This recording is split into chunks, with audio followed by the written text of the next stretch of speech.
اللهم صل على سيدنا محمد وعلى آل سيدنا محمد وبارك وسلم. بسم اللہ الرحمن الرحیم. الحمد للہ رب العالمین والصلاة والسلام علی رسولہ الکریم وعلی آلہ واصحابہ اجمعین. اما بعد. جی، آج کی غصہ اور اس کا علاج. غصہ اور اس کا علاج.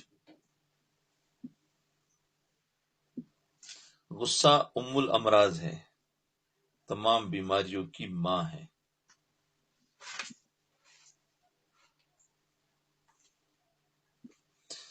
تو یہ انفاس عیسیٰ جو ہے حضرت تھانوی رحمۃ اللہ علیہ کی کتاب، اس میں رذائل کا بیان چل رہا ہے، یعنی برائیوں.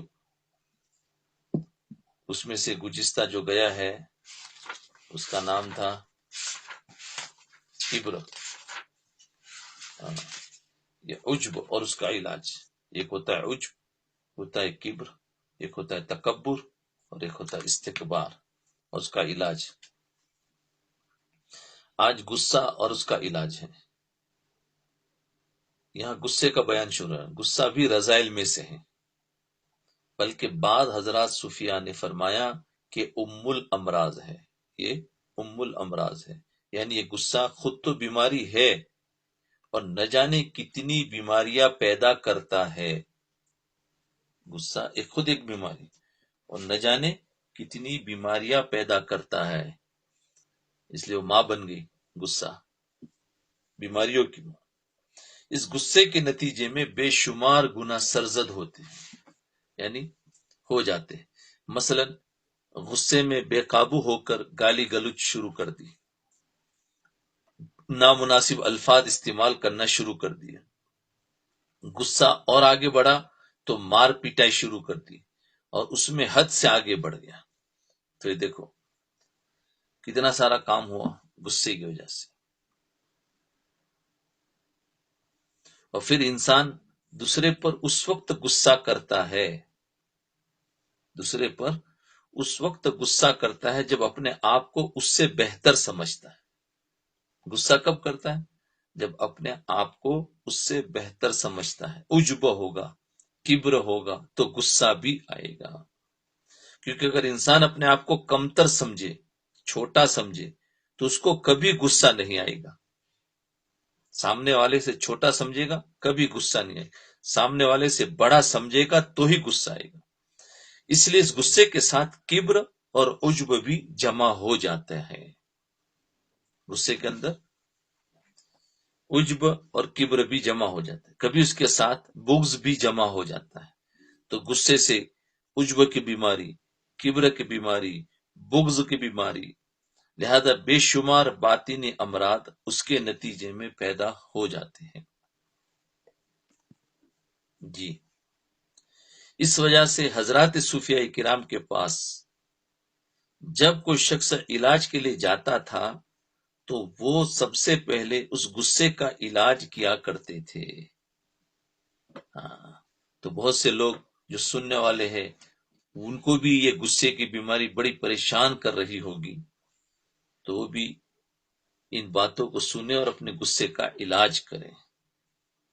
تو فرمایا علاج کے لیے جاتا تھا تو وہ سب سے پہلے اس غصے کا علاج کیا کرتے تھے.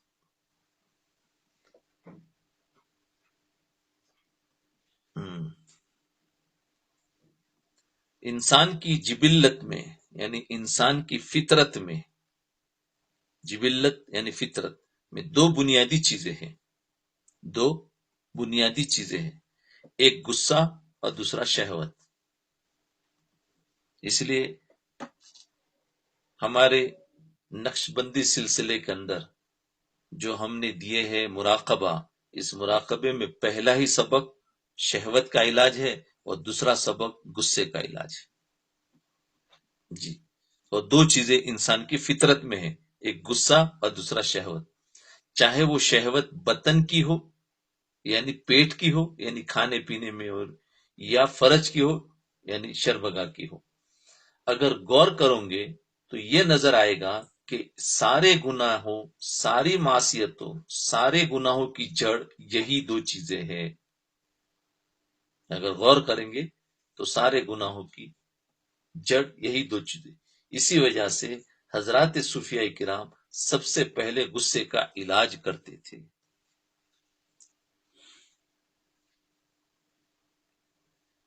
غصے کا علاج کرتے تھے، کیونکہ اگر غصہ قابو میں نہ ہوگا تو وہ نہ جانے کتنے گناہوں میں، کتنی ضلالت کے گڑھوں میں جا کر گرے گا، گمراہی میں جا کر گرے گا، اگر غصہ قابو میں نہ رہا تو۔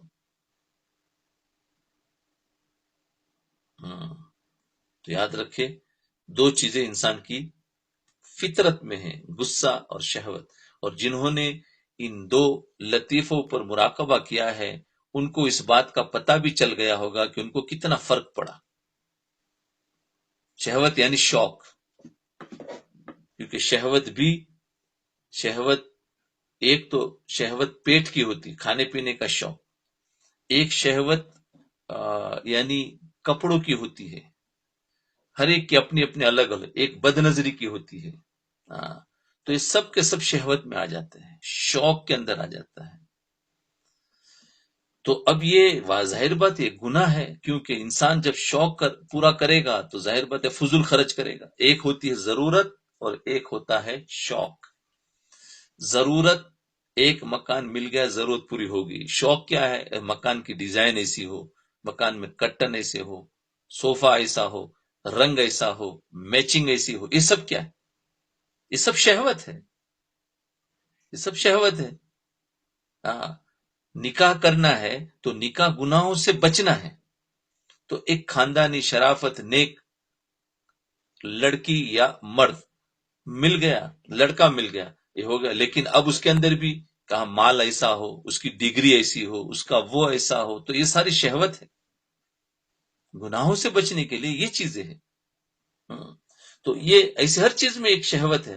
اب یہ جب اس بات پر مراقبہ کرتے ہیں لطیفے قلب پر، تو پھر کیا ہو، یہ چیزیں نارمل ہو جاتی ہے، ضرورت کے درجے میں رہتی ہے، انسان کئی گناہوں سے بچ جاتا ہے، اور اس کا مال بھی بچتا ہے، اس کا وقت بھی بچتا ہے۔ کیونکہ آج ہمارا وقت شہوتوں میں پورا ہوتا ہے، شوق میں پورا ہوتا ہے، باتوں کا شوق ہوتا ہے، گھومنے کا شوق ہوتا ہے، ہمارا وقت اس میں پورا ہو جاتا ہے، اور مال بھی شہوتوں میں پورا ہو جاتا ہے، کہا یہ چیز لاؤ، وہ چیز لاؤ، یہ ایسی میچنگ، اس میں پورا ہو گیا۔ تب مال اور وقت جب چلا گیا تو اب دین پر کیا چلیں گے؟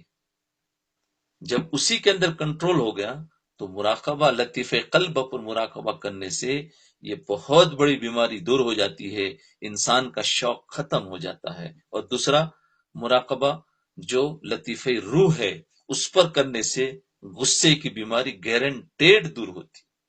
اب کیا مطلب غصہ نہیں آئیں گے؟ نہیں، غصہ تو آتا ہے لیکن پہلے کنٹرول نہیں ہوتا تھا، اب کنٹرول کرنے کی طاقت پیدا ہو جاتی۔ تو جنہوں نے ان دو پر مشق کی ہے وہ خود سمجھ رہے ہیں کہ ہمیں کیا فائدہ ہوا، اور دوسروں کو اگر سمجھ میں نہ آ رہا ہو تو ان لوگوں سے پوچھ لیا جائے کہ بھئی تمہیں کیا فائدہ ہوا۔ بہت گارنٹیڈ علاج ہے، یہ علاج ہے، علاج ہوا، اور ایک دن میں نہیں ہوتا ہے، یہ مہینوں لگتے ہیں، برسوں لگتے ہیں، اس کے بعد علاج ہوتا ہے۔ تو فرمایا مختصر نصیحت، ایک صحابی نے حضور اقدس صلی اللہ علیہ وسلم سے عرض کیا کہ عز او جز، نصیحت فرمائے اور مختصر فرمائے۔ رسول اللہ صلی اللہ علیہ وسلم سے عرض کیا کہ آپ مجھے نصیحت کرو، لیکن نصیحت کیسی ہو؟ مختصر۔ حضور اقدس صلی اللہ علیہ وسلم نے اس پر برا نہیں منایا کہ نصیحت بھی طلب کر رہے ہو اور اوپر سے شرطیں بھی لگاتے ہو۔ حالانکہ کس سے؟ دنیا کے سب سے بڑے انسان، اللہ کے بعد سب سے بڑے جو نبی ہے، اور ان سے کہہ رہے نصیحت کرو لیکن مختصر کرو، کتنی بڑی بے ادبی۔ لیکن آپ صلی اللہ علیہ وسلم نے کچھ بھی نہیں کہا کہ تمہیں پتہ نہیں تم کس کے سامنے بول رہے ہو۔ تو یہ ہے کہ بڑا انسان ہمیشہ چھوٹوں کی غلطیوں کو برداشت کر لیتا ہے، اس لیے ہمیشہ گھر میں شوہر بڑا ہوتا ہے تو وہ بیوی کی غلطیوں کو، بچوں کی غلطیوں کو برداشت کر لیتا ہے، یہ بڑے ہونے کی علامت ہے۔ بڑے ہونے کی علامت یہ نہیں ہے کہ غصہ نکالنا، ڈانٹنا، سب کو ڈرا کے رکھنا، یہ نہیں ہے۔ اللہ کے رسول صلی اللہ علیہ وسلم کتنے بڑے ہیں، لیکن ایک آدمی کیا کہہ رہا ہے تو آپ برا بھی نہیں مان رہے۔ تو یہ ہے کہ بڑا ہونے کا مطلب یہ ہو کہ اس کے اندر طاقت برداشت کی بھی بڑی ہوتی ہے، نہیں ہے تو اس کی مشق کرنی چاہیے۔ تو فرمایا برا نہیں منائے کہ نصیحت بھی طلب کر رہے ہو اور اوپر سے شرطیں بھی لگاتے ہو۔ اس سے معلوم ہوا کہ اگر نصیحت طلب کرنے والا یہ کہہ دے کہ مجھے مختصر نصیحت فرما دیجئے تو اس میں ناراضگی کی کوئی بات نہیں، بلکہ اس کا حق ہے، بلکہ یہ اس کا حق ہے، کیونکہ اگر اس نے آپ سے نصیحت طلب کی اور اس کے پاس وقت کم تھا، اب آپ نے اس کے سامنے 2.5 گھنٹے کی تقریر کر دی، 2.5 گھنٹے کی تقریر کر دی کہ بعضوں کی بولنے کی عادت ہوتی ہے تو وہ دیکھتے نہیں ہے کہ سامنے والے کے پاس کتنا ٹائم ہے، بس بولتے جا رہے ہیں۔ تو فرمایا اس کے سامنے تقریر، حالانکہ اس کو سفر میں جانا تھا یا کہیں اور جانا تھا، وہ جلدی میں تھا، اس کا نتیجہ ہی ہوا کہ وہ بیچارہ نصیحت طلب کرنے کے نتیجے میں مصیبت میں مبتلا ہو گیا، مصیبت میں مبتلا ہو گیا۔ جی ہاں، میں ایک مرتبہ مسجد میں بیٹھا ہوا تھا، میرے پاس ایک ساتھی آیا، بولے میں کل جماعت میں جا رہا ہوں، مجھے کچھ نصیحت کرو۔ تو میں نے سب سے پہلے اس کو پوچھا تمہارے پاس کتنا ٹائم ہے، کتنا ٹائم ہے؟ تو اس نے کہا میرے پاس 5 منٹ ہے۔ جی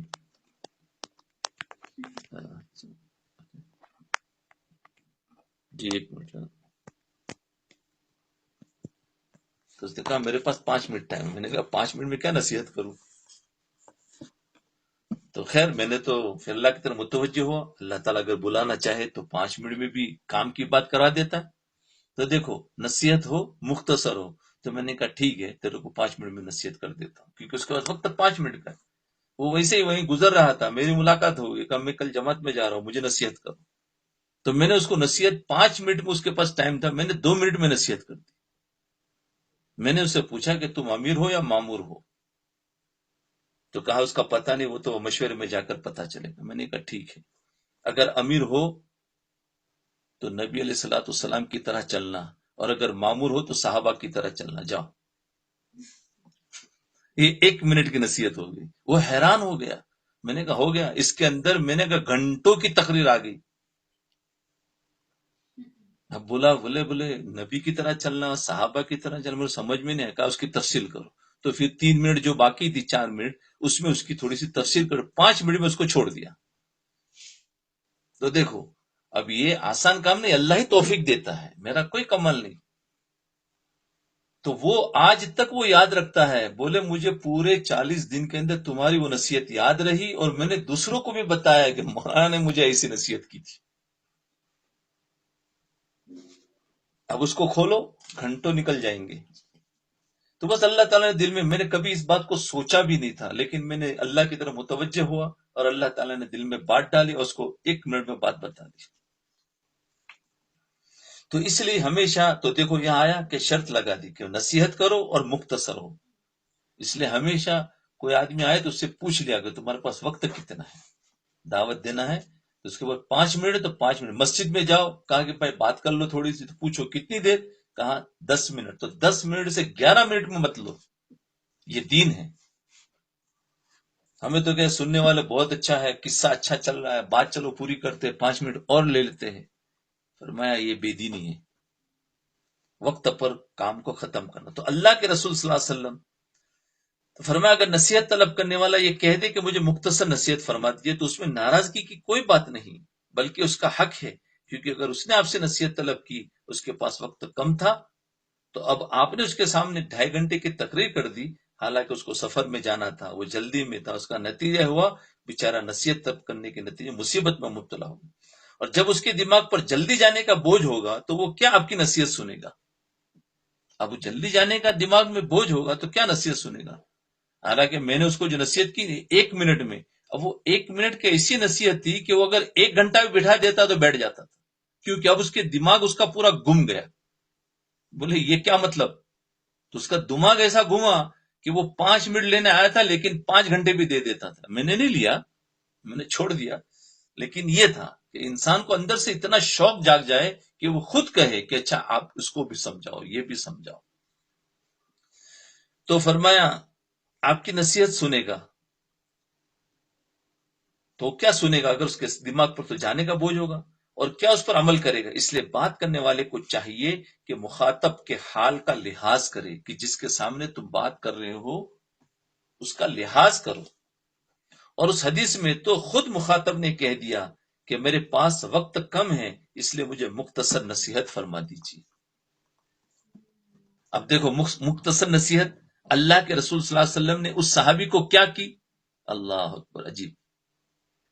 چنانچہ حضور اقدس صلی اللہ علیہ وسلم نے ایک مختصر نصیحت فرمائی کہ لا تغضب، غصہ مت کرنا. لو دیکھو کتنی مختصر نصیحت، عجیب. یعنی شاید چند سیکنڈ لگے، غصہ مت کرنا. یہ مختصر نصیحت فرماتی. اس سے پتا چلا کہ غصہ ہی در حقیقت بہت سی برائیوں کا سر چشمہ ہے، یعنی بنیاد ہے، جڑ ہے، بہت سی برائیوں کا جڑ ہے. تو آپ نے فرمایا غصہ مت کرنا.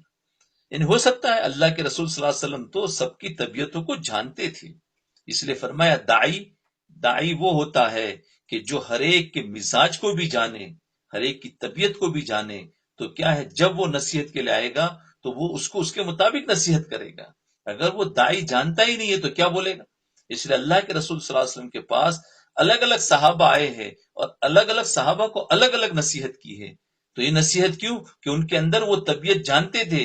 تو کسی کو غصے کی، کسی کو ماں باپ کی خدمت کی، کسی کو اللہ کے راستے میں جانے کی. تو ہر ایک کو الگ الگ نصیحت کرتے تھے، جس کے اندر جس کی کمی ہوتی تھی اس کو کرتے تھے. تو یہ ہے کہ داعی وہ ہو تو جو ہم اندر سے جان رہے ہو کہ کیا ہے. تو جب تمہارے سامنے جو آیا ہے تم اس کی طبیعت کو نہیں جانتے تو اس کے سامنے کیا بات کرو گے؟ اس لیے پہلے تو بات یہی کرنی ہے. کبھی بھی آپ لوگ بھی داعی ہو تو ہمیشہ اللہ کی بڑائی بیان کرو، نبی کی سیرت بیان کرو اور اس پر چلنے کے فائدے بتاؤ. اگر کچھ نہیں جانتے تو اور اگر کسی کے بارے میں معلوم ہو تو پھر اس کی جو کمی ہے وہ بھی ایک کہہ دینا چاہیے. جیسے اس کو فرمایا لا تغضب، غصے مت کرنا. اس سے پتا چلا کہ غصہ ہی در حقیقت بہت سی برائیوں کا سرچشمہ ہے. اسی وجہ سے آپ صلی اللہ علیہ وسلم نے ساری برائیوں اور بدعمالی اور ساری معصیتوں میں سے اس کا انتخاب فرمایا. حالانکہ آپ چاہتے تو یہ فرما سکتے تھے کہ دیکھو جھوٹ مت بولنا، غیبت نہ کرنا، زنا نہ کرنا، چوری نہ کرنا وغیرہ وغیرہ. لیکن ان تمام چیزوں کو چھوڑ کر آپ صلی اللہ علیہ وسلم نے فرمایا کہ غصہ مت کرنا، غصہ مت کرنا. اس سے معلوم ہوا کہ یہ کوئی بہت بڑی برائی ہے. اس سے پتا چلا یہ کوئی بہت بڑی برائی اور یہ سب گناہوں کا باپ ہے، جس کے نتیجے میں انسان اور بہت سے گناہوں کے اندر مبتلا ہو جاتا ہے. جی اچھا، یہ غصہ ایسی چیز ہے کہ ضروری بھی ہے. یہ غصہ ایسی چیز ہے کہ بعض اوقات اس کی ضرورت ہوتی ہے. اگر یہ غصہ بالکل نہ ہو تو انسان زندہ ہی نہیں رہ سکتا. ضرورت بھی ہے، اسی لیے پچھلے درسوں میں یہ بات آ گئی کہ اس کا امالہ کرنا ہے. یعنی وہ صفت تو ختم نہیں ہوتی، صفت کو دوسری جگہ منتقل کرو. جو گناہوں کی طرف جا رہا ہے تو اس کو نیکیوں کی طرف ڈالو. تو فرمایا اگر یہ غصہ بالکل نہ ہو تو انسان زندہ ہی نہیں رہتا. مثلا کوئی دشمن یا کوئی درندہ آپ کے اوپر حملہ آور ہو گیا. اب اگر اس وقت آپ کو غصہ نہ آئے بلکہ پڑے رہے اور مار کھاتے رہے تو اس کا نتیجہ ہوگا کہ آپ ہی ختم ہو جائیں گے. اس پر ایک قصہ بھی گزشتہ گیا تھا، بڑا عجیب قصہ ہے. ایک صاحب بہادر کا قصہ. ہمارے والد صاحب ایک قصہ سنایا کرتے تھے کہ ایک صاحب بہادر تھے، کسی بڑے عہدے پر تھے، ان کا نام ہی تھا بہادر، اور کسی بڑی پوسٹ پر تھے. ہر کام نوکر سے کرانے کے عادی تھے، خود کوئی کام نہیں کرتے تھے. ایک دن صبح بیدار ہوئے، یعنی جاگے تو دیکھا گھر کے اندر بندر آ گئے. ارے کیا ہوا؟ چلا گیا.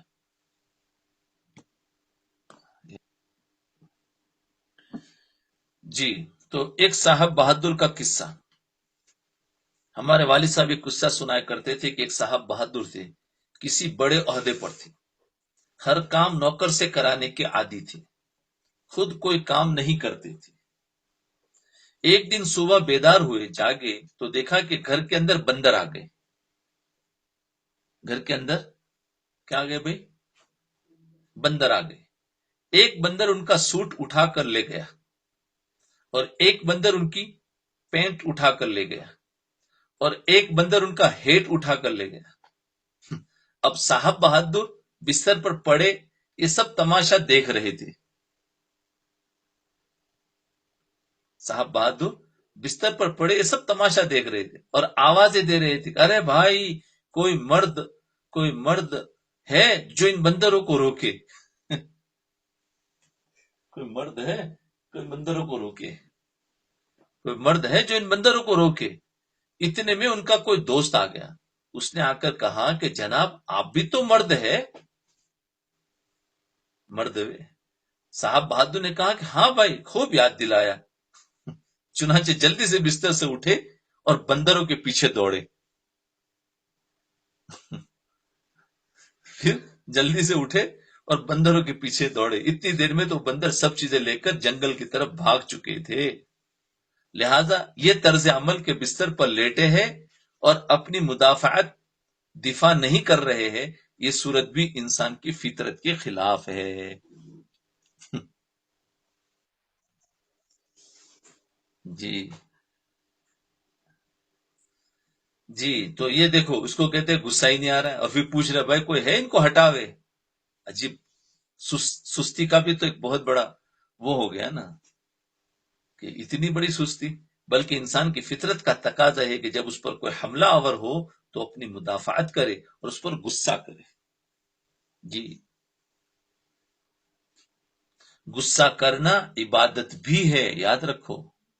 ہاں ہاں. آپ عجیب کہوں گی کہ ارے غصہ تو اتنی بڑی بیماری ہے اور عبادت بھی ہے، لیکن سمجھو بات کو. لہذا غصہ ہر جگہ برا نہیں ہوتا، بلکہ بعض جگہ پر صحیح اور برحق ہوتا ہے، بلکہ عبادت ہوتا ہے. مثلا اگر کوئی شخص حضور اقدس صلی اللہ علیہ وسلم کی شان میں گستاخی کرے، نعوذ باللہ، اس وقت اگر مسلمان کو غصہ نہ آئے تو اس سے زیادہ بے غیرتی اور کیا ہوگی. اس موقع پر غصہ کرنا ہی عبادت ہے. لہذا بہت سے مواقع ایسے ہیں جہاں پر غصہ کا استعمال درست ہوتا ہے، بلکہ بہتر ہوتا ہے، بلکہ واجب بھی ہوتا ہے. اور بہت سے مواقع ایسے ہیں جہاں پر غصہ کا استعمال برا ہے، بلکہ گناہ ہے. جی گناہ ہے. لیکن ہم سب کون ہیں؟ ہم سب سالک ہیں، راستہ چل رہے ہیں. اللہ کی طرف جانے کا راستہ ہم نے پکڑا ہے، اس کو سالک کہتے ہیں. جتنے درس سن رہے ہیں یہ سب کے سب سالک ہیں. لیکن جب کوئی مرید اپنی تربیت کرانے کے لیے کسی سے تعلق قائم کرتا ہے تو شیخ اس مرید سے کہتا ہے تو وہ سالک ہوتا ہے. تو تم فی الحال غصہ بالکل مت کرنا. اس کو تو ابتداءً روک دیا جاتا ہے. کیوں؟ کہ تم اس میں تمیز نہیں کر سکوں گے، فرق نہیں کر سکوں گے کہ کہاں غصہ کرنا حق ہے اور کہاں ناحق ہے. لہذا ابھی تو تم یہ مشق کرو کہ کسی بھی موقع پر غصہ مت کرو. سمجھے؟ اگر تربیت چاہتے ہو تو کسی بھی موقع پر غصہ مت کرو. اسی کا نام مجاہدہ ہے. مجاہدے میں یہ ساری باتیں گئی ہے پہلے. مجاہدہ کی جو مجلس تھی اس میں باتیں گئی ہے. یعنی کسی سے بچنے کے لیے سد ذریعہ کے طور پر کسی مباح چیز کو بھی ترک کر دیا جاتا ہے. یعنی کسی خطرے والی کسی حرام چیز سے بچنے کے لیے کسی مباح چیز کو بھی ترک کر دیا، یعنی جائز چیز کو بھی چھوڑ دیا جاتا ہے. یہی مجاہدہ ہے. مجاہدہ کی تعریف میں یہ ساری باتیں آئی تھی. اگر مجاہدے کے مجلس کی باتوں کو سنو گے تو یہ سب چیزیں واپس ملیں. حضرت مولانا یعقوب صاحب نانوتی رحمۃ اللہ علیہ مجاہدہ کو ایک مثال سے سمجھاتے ہیں کہ ایک کاغذ کو ایک طرف موڑ دو، یہ مثال بھی تھی، پھر اس کو سیدھا کرنے کی کوشش کروں گے تو سیدھا نہیں ہوگا، جی سیدھا نہیں ہوگا۔ اس کے سیدھا کرنے کا طریقہ یہ ہے کہ اس کو مخالف سمت کی طرف موڑ دو۔ جب اس کو مخالف اپوزٹ سمت میں کی طرف موڑ دوں گے تو یہ کاغذ سیدھا ہو جائے گا، اس لیے اس کو بالکل روک دو تو پھر وہ سیدھا ہو جائے گا، نارمل ہو جائے گا۔ کیونکہ ابھی اس طرف مڑا ہوا ہے نا، گناہوں کی طرف، تو اب اس کو الٹا موڑنا ہے، بالکل غصہ نہیں کرنا ہے، تو الٹا موڑ دیا تو سیدھا ہو جائے گا، نارمل ہو جائے گا۔ اسی طرح ہمارا نفس بھی گناہوں کی طرف مڑ گیا ہے، اگر اس کو سیدھا کرنے کی کوشش کرتے تو سیدھا نہیں ہوتا، لہذا اس نفس کو دوسری طرف موڑ دو، یعنی اس سے کچھ جائز کام بھی چھوڑا دو۔ جائز کاموں کے چھڑانے کے نتیجے میں وہ نفس اعتدال پر آ جائے گا، اسی کا نام مجاہدہ ہے، اسی کا نام مجاہدہ ہے۔ اس لیے حضرات صوفیاء کرام فرماتے ہیں کہ ابتداءً تم بالکل بھی غصہ مت کرو، اس کا نتیجہ یہ ہوگا کہ وہ غصہ آہستہ آہستہ قابو میں آ جائے گا۔ اس کے بعد جب غصہ کو استعمال کروں گے تو صحیح جگہ پر استعمال ہوگا۔ تو اس لیے غصہ آوے تو استعمال مت کرو، بالکل استعمال مت کرو، چاہے اپنے سے چھوٹا ہے تو، کیونکہ ہمیشہ غصہ آئے گا تو چھوٹوں پر ہی آئے گا، اپنے سے بڑوں پر نہیں آئے گا۔ دیکھو کسی کو غصہ پولیس والوں پر نہیں آئے گا، کیوں؟ چاہے کتنا ہی بڑا ہو تو سمجھتا ہے کہ میرے سے بڑا ہے تو فوراً ٹھنڈا ہو جائے گا، اور ہمیشہ شوہر کو غصہ بیوی پر زیادہ آئے گا، کہ میرے نیچے ہے، چھوٹی ہے، تو غصہ آ جاتا ہے۔ تو غصہ چاہے کیسا بھی ہو، اپنے سے چھوٹے پر بھی آئے گا تو پھر اس کو استعمال مت کرو، قابو میں کر لو، کنٹرول کر لو، تو پھر وہ آٹومیٹک اعتدال ہو جائے گا، غلط جگہ پر استعمال نہیں ہوگا۔ بہرحال اسی غصے کے بارے میں اور اس کو کم کرنے کے لیے حضرت والا نے کچھ تدبیریں بیان فرمائی ہے، اس کی تھوڑی سی تشریح عرض کر دیتا۔ اب غصہ، یہ تو غصے کے بارے میں بات بتائی کہ غصہ کتنی بیماریاں پیدا کرتا ہے، اور اللہ کے رسول صلی اللہ علیہ وسلم نے صحابی کو نصیحت کی کس کے بارے میں غصہ مت کرنا، اور انسان کی فطرت بھی ہے کہ اس کے اندر غصہ اور شہوت دو چیزیں ہیں، یہ ساری چیزیں غصے کے بارے میں تھی۔ اب غصے کا علاج کیا ہے اس کو سمجھو۔ غصے کا پہلا علاج اپنے عیوب کو سوچنا۔ کیا ہے؟ اپنے عیب کو سوچو، اور واقعتاً انسان اپنا عیب سوچے گا، خدا پاک کی قسم کبھی غصہ نہیں ہے۔ آج انسان دوسرے کا عیب دیکھتا ہے تو غصہ اپنے اندر آ جاتا ہے، اپنے اندر کبر آ جاتا ہے اور غصہ ہو جاتا ہے، قابو سے باہر ہو جاتا ہے، کبھی کبھی ہاتھ اٹھا لیتا ہے۔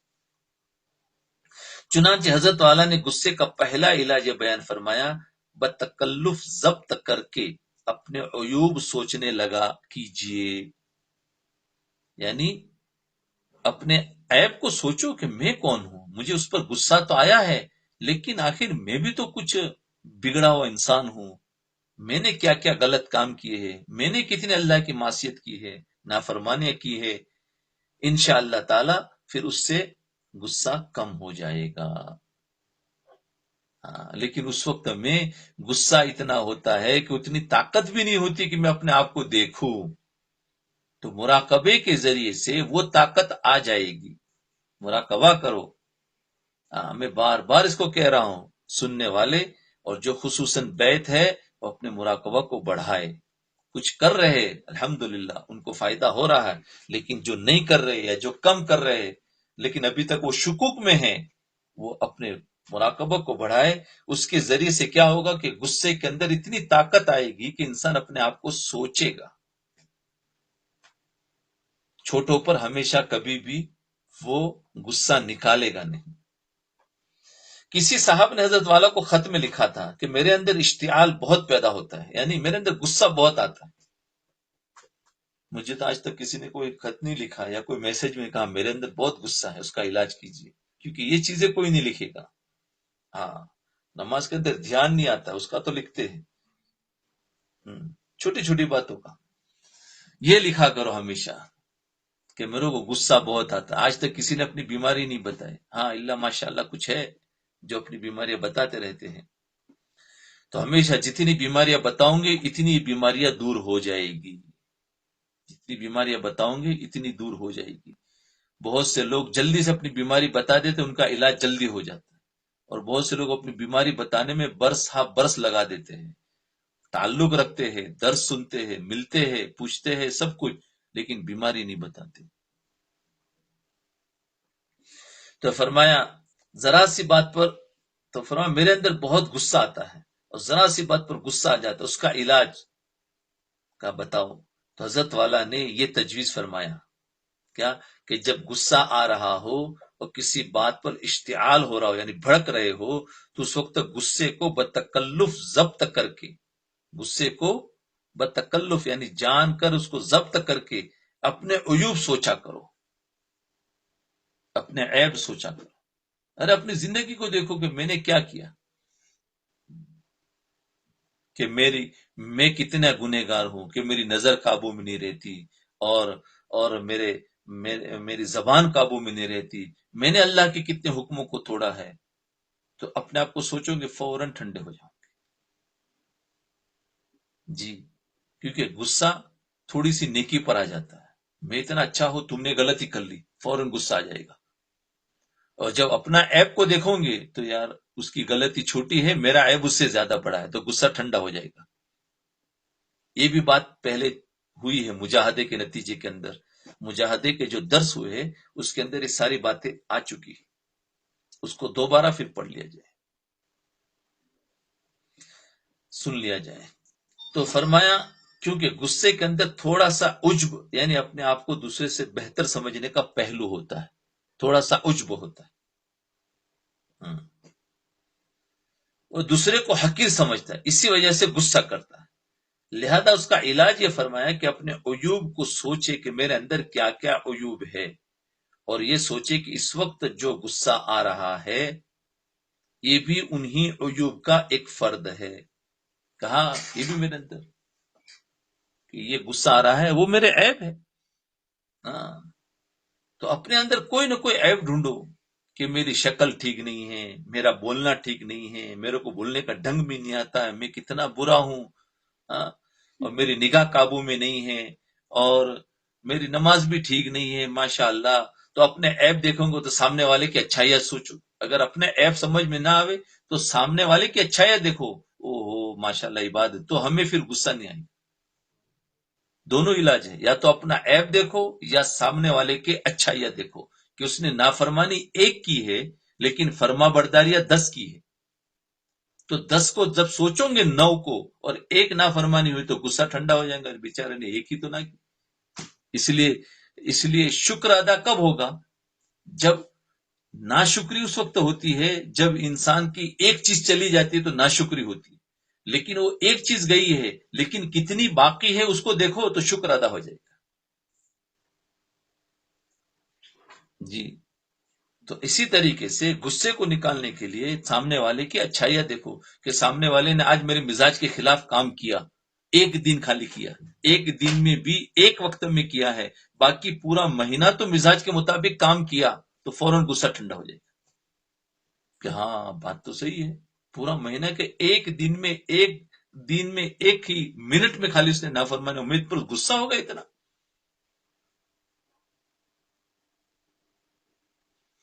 جی، تو یہ ہے، یا تو پھر اپنا عیب دیکھو یا سامنے والے کی اچھائیاں دیکھو. واقعتاً اللہ تعالی ہمیں اس وقت میں اتنی عقل بھی باقی رہے کہ جس سے ہم سوچ سکیں. اللہ ہمیں بھی عطا فرمائے کنٹرول کرنے کا. اگر میں درست ہوتا، کیا عیب دیکھو کہ اگر میں درست ہوتا تو مجھے اتنی شدت سے غصہ نہ آتا. اس طرح اپنے عیوب سوچنے سے غصہ اور اشتعال کم ہو جائے گا.